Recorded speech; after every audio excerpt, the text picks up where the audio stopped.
eu pudesse, Jesus, queria estar contigo, para ser esperança de quem vai pelo mundo, estrada a estrada. Desejava seguir-te sem méritos, embora, para erguer-me em consolo de quem chora. Venho a ti como estou, por isto mesmo rogo,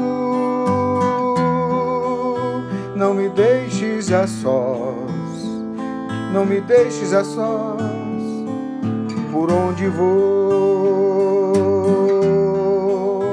Não me deixes a sós, não me deixes a sós, por onde vou. Se eu não posso, Jesus, ser bondade, socorro, paz e luz, toma-me o coração e perdoando a minha imperfeição, ensina-me, Senhor, com teu imenso amor, o que queres que eu seja. Venho a ti como estou, por isto mesmo rogo, não me deixes a sós, não me deixes a sós, por onde vou. Não me deixes a sós, não me deixes a sós, por onde vou.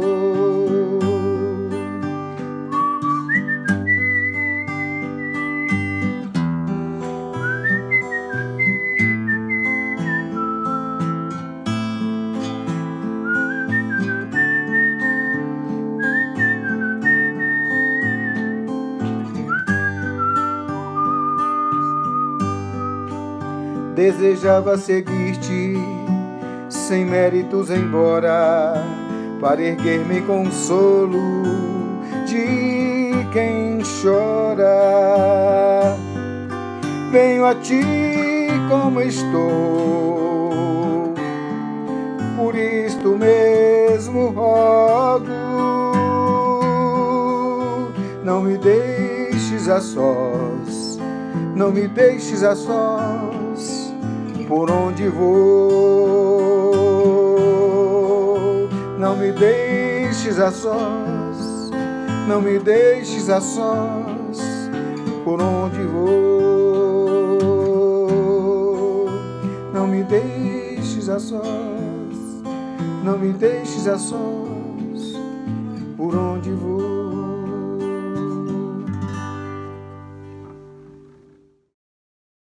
Queridas irmãs, queridos irmãos, amigos internautas, sejamos todos muito bem-vindos nesta tarde linda de amor, de conexão espiritual, emocional, em que, embora distantes fisicamente, estamos todos muito juntinhos, a caminho de uma estrada linda, a chegada até o nosso Pai Maior. E nesta linda tarde de hoje, agradecemos a música que nos cura, nos trata. A música, ela consegue navegar conosco em lugares e pântanos jamais vistos sequer por nós mesmos. Gratidão, mil vezes gratidão. E agora vamos iniciar a nossa tarde de hoje com uma prece. Aquela que à beira do lago de Genezaré, o Cristo olhava para o alto e dizia: Pai nosso que estais nos céus, santificado seja o vosso nome. Venha a nós o vosso reino. Seja feita a vossa vontade, assim na terra como no céu. E o pão nosso de cada dia nos dai hoje, Senhor. perdoai todas as nossas ofensas, na medida em que perdoarmos aos que nos têm tanto ofendidos. E não nos deixeis cair em tentação, mas livrai-nos de todo o mal, de todos os males, agora e na hora da nossa morte. Que assim seja, graças a Deus. E agora, embalados por esse sentimento de profunda união, de gratidão, esse sentimento de alegria que nos move a cada amanhecer, vamos passar a palavra para nossa querida irmã Amanda Caldas, com um tema que eu costumo chamar de medicamento para as nossas almas, doridas e cansadas, mas jamais desanimadas. Então, o nome desse medicamento, desta palestra, é fé, um novo modo de entender a vida. Que assim seja, graças a Deus. Boa noite, meus irmãos. Vamos conversar um pouco na noite de hoje sobre a fé, mas a fé como um novo modo de entender a vida. Diante de tudo que nós estamos vivendo, não há um só ser humano na Terra que não esteja passando hoje por algum sentimento de luto, seja por alguma tragédia pessoal, seja porque perdeu alguém conhecido, seja porque está imbuído nesse sentimento coletivo em que todos nós estamos passando com uma certa dor, um certo sofrimento, um certo luto das nossas expectativas, da vida que nós tínhamos antes, da forma como fazíamos as coisas. Esse sentimento ele está no ar há cerca de 2 anos. É muito importante que a gente pare nesse momento e pense um pouquinho sobre um dos recursos mais importantes que Deus colocou à nossa mão, que Deus colocou no nosso coração, que é a fé. Mas o que será que é a fé? A fé, ela é um sentimento inato, uma força instintiva que nasce dentro de nós no momento em que nós somos criados. Para falar a verdade, a fé, quando ela nasce conosco como uma sementinha pequena, mas na intensidade ela já é grandiosa. Ela está presente, meus amigos, não apenas nos seres humanos, mas a fé ela está presente em todos os lugares da natureza. É essa força que faz com que a semente consiga quebrar a casca dura que a cerca e brote e germine dentro da terra escura. É a fé, meus irmãos, que faz com que as plantas, ainda vivendo seus momentos de inconsciência no reino vegetal, procurem instintivamente, através do fototropismo, a luz do sol, movimentando seus caules em direção de onde está o astro-rei. É essa mesma fé que faz com que a lagarta se arraste na terra em busca do seu próprio alimento. É a fé que faz com que as aves migrem de um lado a outro em determinadas épocas do ano e que também mantenham o seu senso de direção e retornem ao seu ninho, à sua casa, quando essa estação já está propícia à sua volta, ao seu regresso.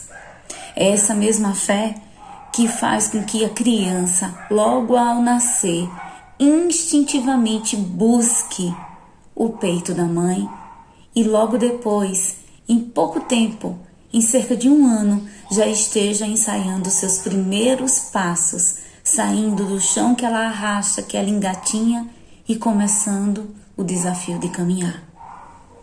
Como desenvolver essa coragem da fé?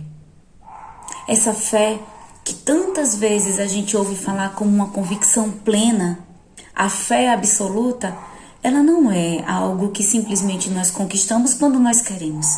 Conquistamos porque terminamos de ler determinados livros ou seguimos categoricamente determinado palestrante na internet, ou ainda porque nós estamos a dizer todos os dias as nossas orações em um horário pré-determinado.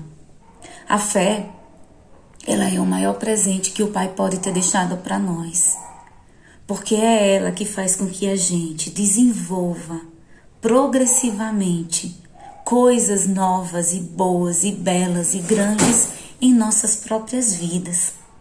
É esse movimento da fé que faz com que o espírito ele vá crescendo em sua vontade, crescendo em sua determinação.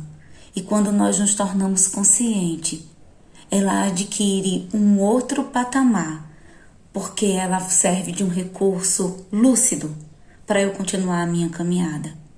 Acontece que para eu alcançar essa fé plena, eu preciso de um longo trabalho. Eu preciso de uma insistência. Eu preciso de me conscientizar e de enxergar aonde é que eu quero chegar. Eu lembro que quando eu tinha cerca de uns 10, 11 anos, a minha avó, ela adoeceu gravemente, doença que levou à desencarnação dela. E eu lembro que naquele momento ela falou para mim quase que como uma confissão. Ela disse assim: "Ah, minha filha, eu já andei por tantas igrejas, eu já passei por tantos templos, por tantos sacerdotes, por tantos pastores e padres e dialogadores, mas onde é que eu encontro essa fé? Eu não encontrei em lugar nenhum do qual eu estive." Quantos de nós, também peregrinos, de porta em porta, famintos por entender o que é essa fé, ainda não conseguiu sentir, nem na mente, nem no coração. O Espiritismo, através de Allan Kardec, ele nos convida a desenvolver uma fé raciocinada, fruto de reflexão, fruto de questionamento, fruto de observações. Diferente daquela fé baseada em dogmas, em que a gente acreditava em um Deus poderoso que faz e desfaz, que manda e desmanda, que submete seus filhos a seus caprichos, determinando quem vai ser feliz e quem vai ser infeliz. Diferente dessa fé, o Espiritismo vem propor que nós possamos desenvolver o nosso raciocínio. Já Jesus, esse mestre amigo, ele nos apresentou há mais de 2000 anos um Pai. Ele nos apresentou Deus como um Pai amoroso e justo. E mesmo assim, muitos de nós, mesmo nós que nos dizemos espíritas, que nos dizemos cristãos, sai de nossas bocas, principalmente nesses últimos tempos de pandemia: "Nossa, estamos vivendo um castigo.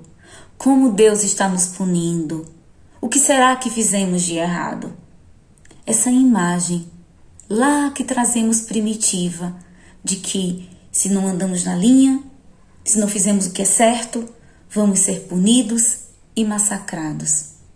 Daí vem o Espiritismo e diz: pense comigo, se Deus é soberanamente justo e bom, há de ter uma explicação justa e boa para tudo que vivemos, pois não há efeito sem causa.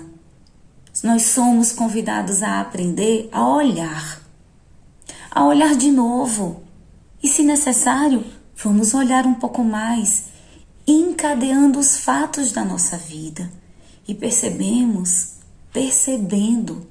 todos os dias que Deus vive em tudo, nas diferentes ocorrências do dia a dia. Deus vive na natureza ao nosso redor. Deus vive no amigo que me telefona com saudade. Deus vive no filho que chora pedindo comida. Deus vive no trabalho que me convida a aprender a servir. Deus vive nos imprevistos, nos contratempos, nas contrariedades.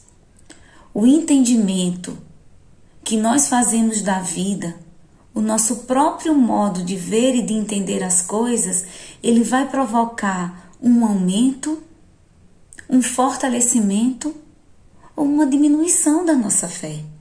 Depende da forma como nós vamos olhar as coisas. Jesus já dizia que até os fios de cabelo da nossa cabeça já estavam contados. Só que muitas vezes nós nos esquecemos que nós estamos na Terra, um mundo de provas e expiações, e que para estar aqui na Terra nós usamos esse corpo.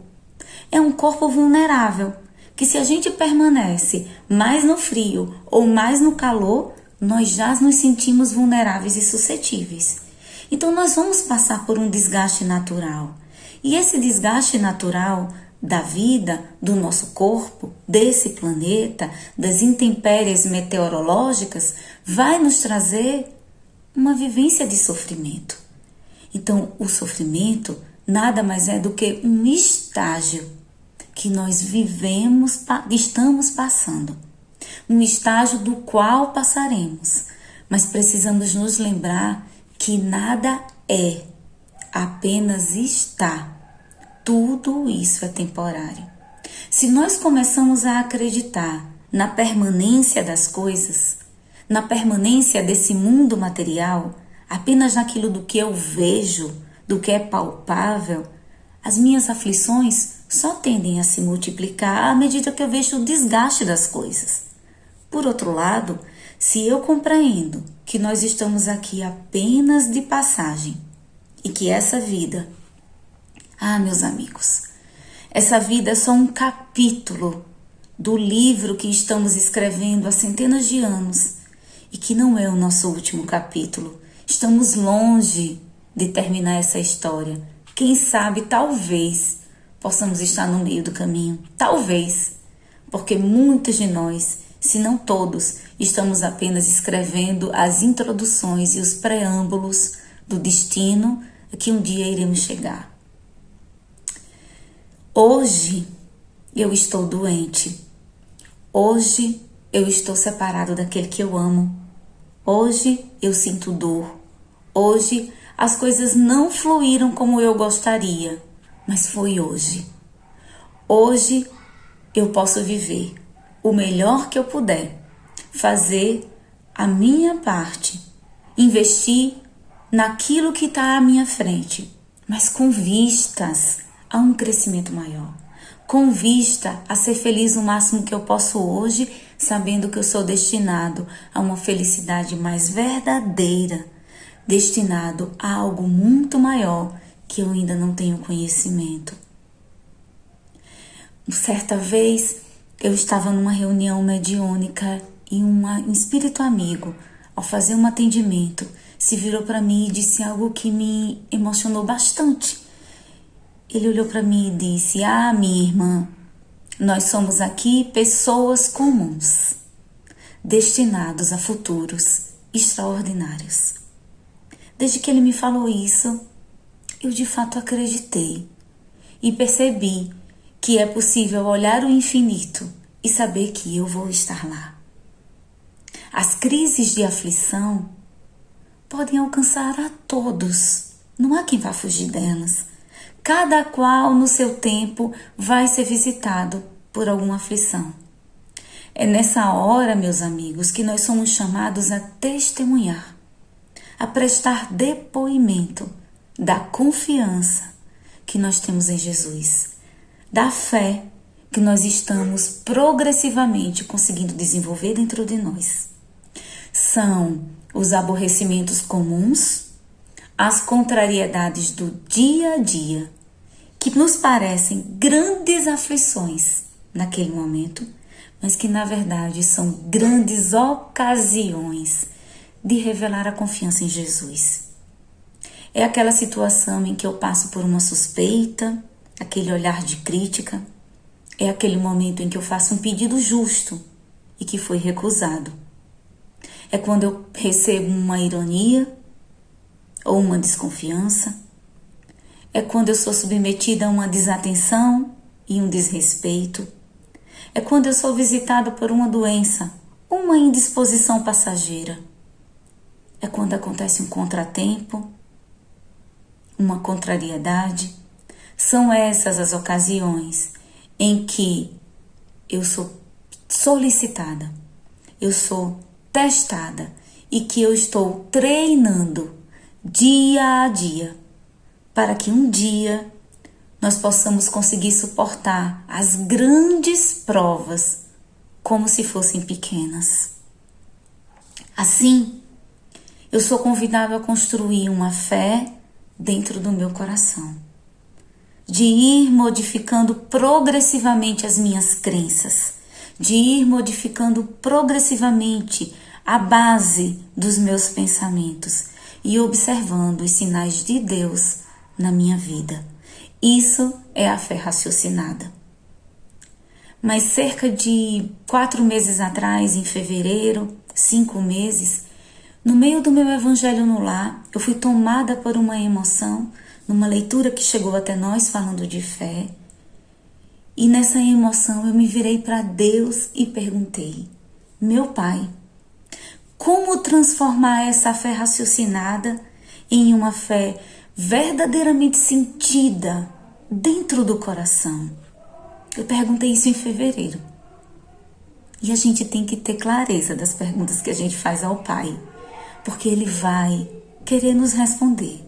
Ele vai querer sanar os nossos questionamentos. E foi em março desse ano, que eu e o meu esposo fomos contaminados pelo Covid. Ele desenvolveu um quadro de um comprometimento pulmonar de 75% e uma necessidade de ser internado para receber oxigenoterapia. Eu também tive um comprometimento pulmonar bem menor do que o dele, mas uma debilidade sistêmica, um comprometimento sistêmico muito grande, de grande intensidade. Eu nunca tinha me sentido com tanta debilidade como naqueles dias e também tive que ser internada. Naqueles meses, naqueles dias, eu não me sentia sozinha, porque logo que os corações ligados ao meu souberam que eu estava doente, começou uma grande corrente de orações, a que eu muito agradeço, e que fazia com que eu me sentisse sustentada naquele momento. Mas, humana que sou, temerosa e debilitada, eu tive que realmente ser internada. E antes, eu tomei todas as providências que eu podia para evitar a internação, para tomar conta da minha casa, para cuidar das minhas meninas, das 2 filhas que eu tenho. Deixei elas seguras em casa e fui para o hospital. Lá no hospital, eu vivenciei uma experiência muito interessante. Ali, deitada naquele box de emergência e logo depois sendo colocada na cadeira de rodas para ir fazer alguns exames, eu sentia o meu corpo balançar de um lado para o outro. E eu finalmente percebi, naquele momento, que não havia mais nada a fazer, a não ser me entregar, a não ser confiar nos próximos acontecimentos. Mas mais do que isso, eu percebi dentro do meu coração que eu precisava realmente me entregar a Jesus. E foi quando, em silêncio, de olhos fechados, eu comecei a repetir: Jesus, eu confio em Ti. Jesus, eu confio em Ti. Depois de repetir algumas vezes essa frase silenciosamente e me entregando, eu de repente fui tomada por um sentimento, por uma sensação que eu nunca havia sentido na minha vida. Uma alegria me tomou naquele momento. E foi uma situação estranha até, porque parte de mim, que sentia o corpo debilitado, cambaleava. Mas uma outra parte, uma grande parte minha, sentia uma exaltação, uma estranha alegria que me inundou, uma satisfação. Tudo estava diferente naquele momento. Um misto de surpresa e de segurança. Foi nesse momento que é até difícil de traduzir em palavras, que eu me recordei daquela passagem, daquela história de pegadas na areia. Vocês conhecem? Se não conhecem, vale a pena conhecer. Aquela história de pegadas na areia em que é exatamente no momento em que mais nos sentimos sozinhos que Jesus nos carrega no colo. Eu permaneci ainda com essa sensação o dia inteiro. E depois de receber alta do hospital, comecei a trilhar um caminho de uma longa recuperação. O que ficou daquele momento e dessa experiência é que eu pude realmente sentir o que é que a fé, sentida no coração, ela pode fazer pela minha vida. Ela pode fazer pela vida de todos nós. Que nós possamos nos lembrar dos muitos homens e mulheres, conhecidos e desconhecidos, que todos os dias fazem da sua vida um exemplo de fé. Vamos nos lembrar, meus irmãos, da história do cego de Jericó. Vocês conhecem? A história descrita no Evangelho de Marcos, de Lucas, no Evangelho de Mateus, e que ela nos conta a história de Bartimeu. Jesus foi visitar a cidade de Jericó e Bartimeu, já ouvindo falar sobre aquele novo Messias, põe-se a pensar, a refletir sobre o assunto. Bartimeu, ele era cego de nascença e mais do que isso, ele vivia a mendigar. A cegueira do corpo, a cegueira que a matéria nos traz, faz com que muitas vezes nós não consigamos perceber a preciosidade de estarmos vivos, aprendendo cada dia um pouco mais. Quantos nesse momento, desalentados, desesperançosos, desanimados, pensam em desistir de viver, se deixando levar pela escuridão da cegueira espiritual, achando que a matéria, ela é o nosso objetivo maior. Como Bartimeu, muitos de nós não somos apenas cegos, somos também mendigos. Vivemos paralisados, não enxergando a capacidade que nós temos de agir. Bartimeu, ele representava a dependência de tudo, a dependência do que dependia de tudo que vinha do outro, para viver, para comer, para se movimentar, para se arrastar. Quantos de nós vivemos esperando que tudo ao nosso redor dê certo, que as coisas saiam do jeito que a gente imaginou, para a gente dizer que realmente é feliz, para a gente dizer que realmente vale a pena. Quantos de nós ainda está nessa posição, parado, paralisado, à espera da vida acontecer? Bartimeu representava a descrença em si mesmo, a falta de fé em si mesmo. A gente tem que se enxergar, a gente tem que acreditar no valor que nós temos como filhos de Deus. Quanto que Deus investe em nós, conta conosco e nos coloca no papel de co-criador das nossas realidades, das nossas vidas. Nós temos um poder, cada um de nós, e é preciso colocar esse poder em movimentação. Mas para que a gente antes se movimente, antes de se movimentar, a gente precisa enxergar, acreditar. E Bartimeu, o cego de Jericó, estava cansado. Naquele dia, quando ele percebeu o movimento da multidão e sabendo que Jesus visitava a cidade, algo dentro dele se movimentou. Então, quando ele sente a multidão se aproximar, Bartimeu se levanta e grita: Jesus, filho de Davi, tem misericórdia de mim. E ele grita mais: Jesus, filho de Davi, tem misericórdia de mim. E ele bradava, ele gritava. A multidão percebe aquele grito. Jesus também escuta Bartimeu a gritar, a chamar por ele. Jesus para. Diferente daquilo que muitas vezes a gente pensa. Mas Jesus, vendo uma pessoa cega, ele vai se movimentar até ela. Não. Jesus aproveita esse momento para um grande simbolismo. Jesus para e espera Bartimeu se aproximar dele. Jesus simboliza nesse momento a necessidade que nós temos de nos pôr em movimento e conseguir ultrapassar a multidão das nossas dúvidas, das nossas preocupações, a multidão dos nossos desesperos, das nossas aflições, das nossas angústias. Enfrentar essa multidão e caminhar até ele. Bartimeu lança o seu manto e saltando se dirige a Jesus. Esse símbolo de que Bartimeu, ele lança o manto, nada mais é do que ele se deixa desnudo. Ele joga fora aquilo que o cobria, aquela capa que o protegia.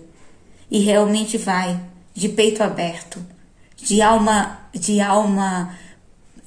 desejosa, ávida, por receber essa nova vestimenta que é o Evangelho de Jesus. E quando Bartimeu alcança Jesus, Jesus o indaga: que queres que eu te faça? Será que nós sabemos o que realmente nós esperamos da vida? O que realmente nós gostaríamos de pedir a Jesus? Jesus, ele exercitava naquele momento a arte de pensar. Ele queria que Bartimeu refletisse e chegasse à conclusão da sua real necessidade. E olhando para Jesus, ele diz: Mestre, Rabone, que eu volte a ver. Ver é algo muito mais amplo. Que nós possamos, como Bartimeu, nos colocar frente a Jesus e dizer: que eu veja. Que eu, mesmo na escuridão dos nossos dias, mesmo cercado de tanto sofrimento, a que a humanidade está passando nesse momento, mesmo sem ter a clareza, a lucidez do meu olhar, que eu possa crer retamente, direcionar o pensamento de forma positiva. Porque a fé, meus amigos, ela aciona mecanismos íntimos que gera forças que eu ainda não tinha utilizado. A fé, ela muda primeiro a paisagem íntima e depois a parte externa do ser. Com o movimento da fé, nós criamos condições de receber o auxílio. Por isso, o convite desta noite é para que nós possamos acender a luz dentro dos nossos corações, a luz da fé, e nos lembrar daquela passagem do Evangelho que está em Mateus, capítulo 5, versículo 15, e em Lucas, capítulo 8, versículo 16 a 17, em que Jesus diz: ninguém acende uma lâmpada para depois cobri-la. Não coloqueis a lâmpada debaixo do alqueire. Uma vez acendendo essa luz da fé no seu coração, deixe que ela esteja sempre à frente dos seus olhos, um pouco à frente de você, para que ilumine o caminho que os seus olhos vão escolher e que os seus pés vão percorrer. Só assim a fé ganha sentido.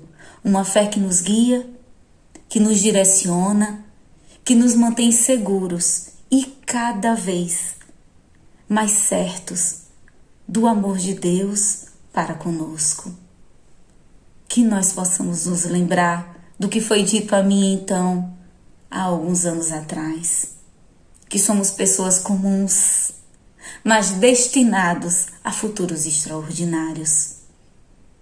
Que a paz do Mestre Jesus possa permanecer nos nossos corações, hoje e para todo sempre. Obrigada, meus amigos. Fiquem em paz. Chegamos ao final de mais uma palestra. Essa energia, essa vibração que o Cristo nos envia, porque Paulo de Tarso nos diz: o Cristo visita a criatura pela própria criatura. Gratidão à nossa querida irmã. E agora pedimos, caso queiram, que tragam as suas águas para serem transformadas em medicamentos para as nossas almas, nossos corpos, nossos espíritos, nossas emoções. Queremos também dizer que todos aqueles que quiserem doar quaisquer quantias, qualquer bens, sejam eles o que for, para nossa casa. Os números, o número do nosso Pix é o nosso CNPJ, já está abaixo. Nós agradecemos desde já, porque a nossa casa foi construída sob a rocha, e sob a rocha permanecerá até o infinito. Esta casa, André Luiz, não é de nenhum de nós, ela é do Cristo, para nos amparar, como um hospital, um educandário e uma escola. É um sol que nasce para todos a cada amanhecer. Agradecemos a todos que nos acompanharam e nesta linda tarde de hoje, queremos também agradecer ao presidente da nossa casa, André Luiz, senhor Antônio Vilela, sua companheira, sua esposa Edilene. Senhor Vilela é um guerreiro, está sempre conosco, nos amparando, nos dando estrutura e nos dando força para que juntos possamos prosseguir a caminho de um futuro melhor, de uma história melhor, mais edificada, mais firme e mais forte. E agora, embalados por esse amor, por essa amizade, por essa profunda misericórdia uns dos outros, dizemos: Pai nosso que estais nos céus, santificado seja o vosso nome. Venha a nós o vosso reino, seja feita a vossa vontade, assim na terra como no céu. E o pão nosso de cada dia nos dai hoje, Senhor.